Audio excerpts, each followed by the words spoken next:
London is up at 5:30 and she's out the door by 6. London hasn't had breakfast because food that early makes her sick. London takes the bus to work as there's no space for a car. London says the tube costs too much and you'll never find a place to park. London has a lunch packed in a bag that's by her side, but she keeps it on her front just until she gets inside. And London finishes work at 5, but she'll stay till way past dark. London says to make your name here, you gotta try and make your mark. London trudges home that evening and gets ready for the gym. London says health is important here, but so is image, so stay thin. And London's trying to get it in my head that I'm not going to get it till I spend a couple months living out of London's bed. And London said that she's the place to be for anyone that dreams like me, and I'm not going to make it unless I get a place here.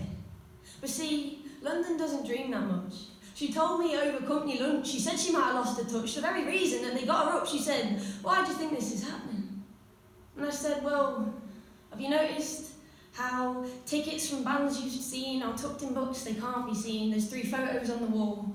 There's no food in your cupboards that'll last longer than 2 weeks. It's not a giant leap to say you don't really live here. There's no pride."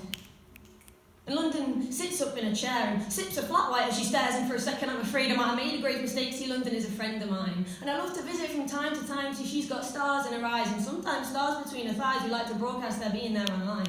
She hosts all the flashy parties and she's a target for paparazzi with the flashing camera lights to capture how she is at night. And sometimes London's caught with something that the police might not allow, but the bouncers turn their heads, so pounce on ounces, not a gram. And I am happy in her company. She knows all of the bars where poets drink and write their bars with other poets who have travelled far to be here. She says anyone who's anyone has been brought up on these streets, and honestly, that's what I'm sick of.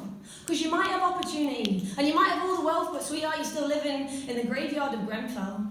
I'm not saying that we're perfect, but we don't just get stuff made, we earn it, so forgive me for not taking you up on your offer to live off your couch and hear you talk proper. There are still Grenfell families that need to be homed, and you don't talk to your nannies because you don't want to know if they're affected by Windrush or Conservative vote.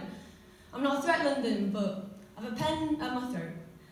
So I'll be fine, with your help or without, but I'm lucky to be Northern, so by God I'll shout for the people you've forgotten living right under your nose as you tell us that you're better and we don't even know what we're missing or the people that we could become.